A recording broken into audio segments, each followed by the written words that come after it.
हे भगवान जी, इस गर्मी ने तो हालत खराब कर दी है। मैं तो पसीने में नहा गई। चलो, टाइम से रोटी बन पाई है, पानी का टैंकर भी आने वाला होगा।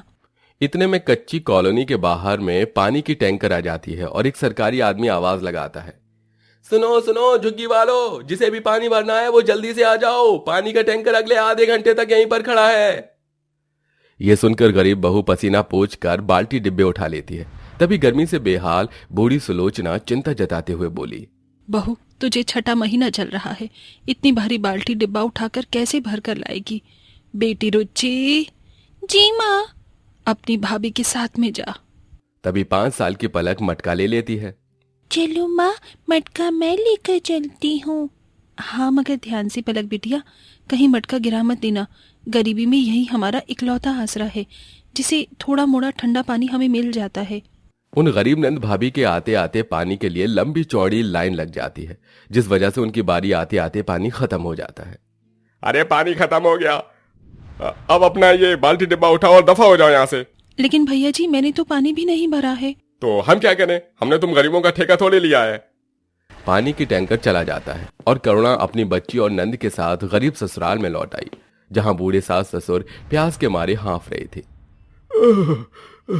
ओहो भाग्यवान, इस गर्मी में तो एक एक दिन भारी पड़ रहा है।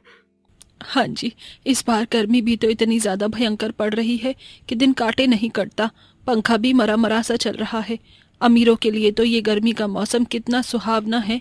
एसी जो लगा कर बैठे हैं घरों में, रोज ठंडी हवा खाते हैं। काश कि हमारे भी घर में एक एसी लगी होती। मई जून की भीषण गर्मी में करुणा और उसके ससुराल वालों का हाल बहुत दुखद था, क्योंकि उनके पास गर्मी से बचने के लिए घर में फ्रिज, कूलर, एसी जैसी कोई भी सुख सुविधा नहीं लगी थी। बस एक पुराना सा पंखा दिन रात छत से झूलता रहता था, जिसमें गरीब परिवार में न तो किसी का पसीना सूखता था और न आराम आता था। उसमें हर दोपहर में कॉलोनी की बिजली भी कट जाती थी।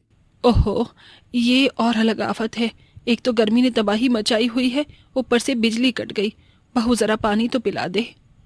कहाँ से लाऊं पानी? माँ जी, एक बूंद पानी नहीं है, मटका एकदम खाली पड़ा है।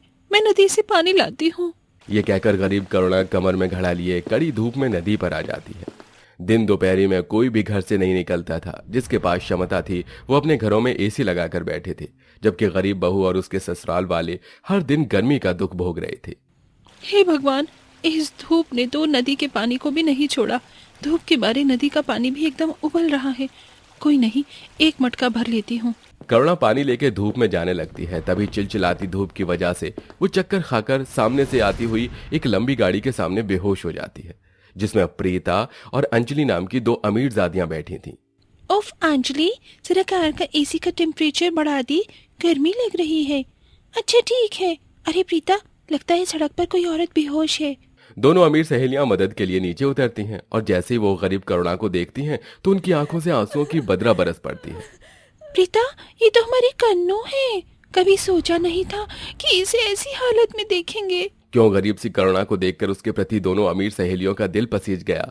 क्या ये सिर्फ उनकी दया थी या इसके पीछे कोई उनका पुराना नाता तो नहीं था? 10, 20, 30, 40, 50, 60, 70, 80, 90, 100 और ये 1-2 रुपए के सिक्के मिलाकर भी 150 रुपए ही बन रहे हैं।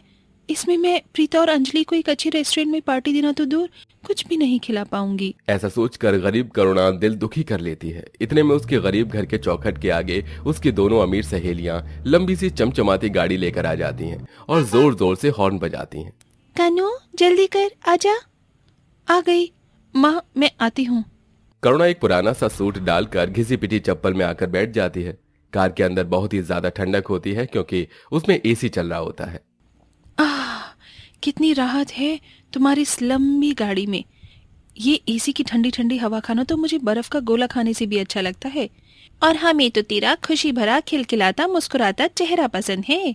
अंजलि, प्रीता और करुणा पक्की सहेलियां हैं। अंजलि प्रीता पैसे वाले घर परिवार से और करुणा गरीब की बेटी, लेकिन करुणा में दोनों अमीर सहेलियों की जान बसती है। अब बता, कहाँ चलना है? वो आगे दाएं मोड़ पे जो आइसक्रीम वाला है, वहीं पर। तीनों सहेलियां बढ़िया रेस्टोरेंट में जाती हैं। आज की पार्टी मेरी तरफ से। हाँ, मगर किस खुशी में? कहीं तेरा रिश्ता तो पक्का नहीं हो गया?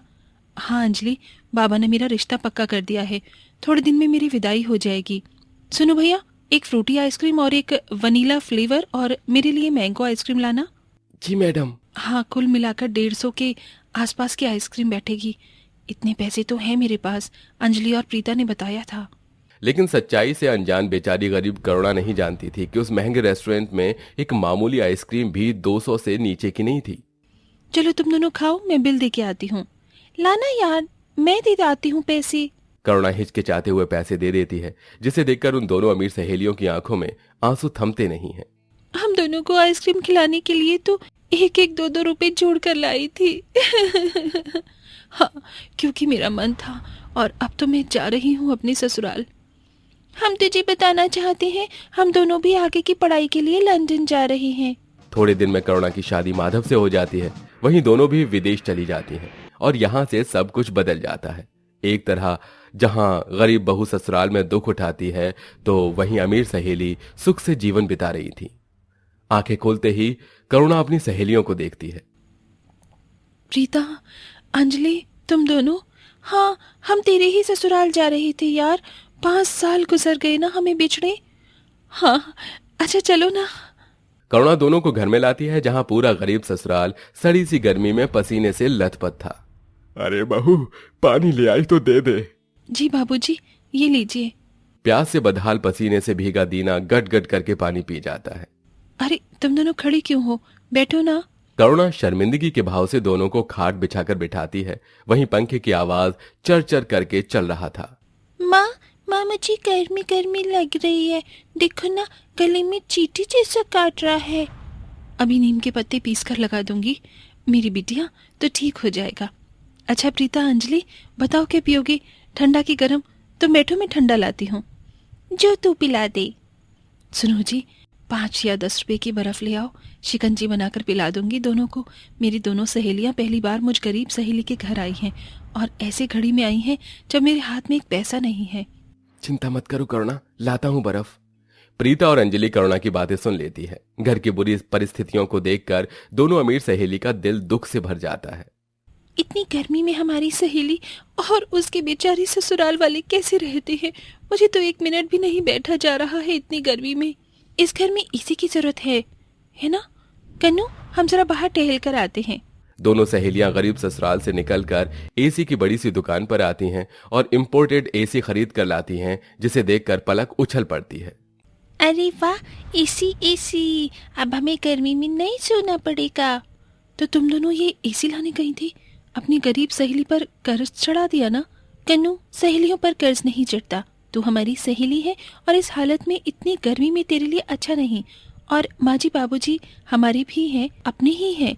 तेरी शादी के बाद पहली बार हम तेरे ससुराल आए हैं, उसी का तोहफा समझ कर रख ले। दोनों सहेलियों के कहने पर गरीब बहू एसी स्वीकार कर लेती है। एसी चलते ही पूरा घर कूलिंग करने लग जाता है। एसी की ठंडी ठंडी हवा कितनी राहत दे रहा है शरीर में। हाँ माँ, देखो ना, एक ही पल में पूरे घर की गर्मी छूमंतर हो गई। हाँ बुआ, घर भी कितना ठंडा ठंडा कूल कूल हो गया। थैंक यू मासी। इस तरह दोनों अमीर सहेलियां अपनी गरीब सहेली की मदद करके दोस्ती का फर्ज निभाती हैं। साथ में काम करने के लिए पैसों से भी उनकी मदद करती हैं, जिससे गरीब बहू और उसके ससुराल वालों की स्थिति सुधर जाती है।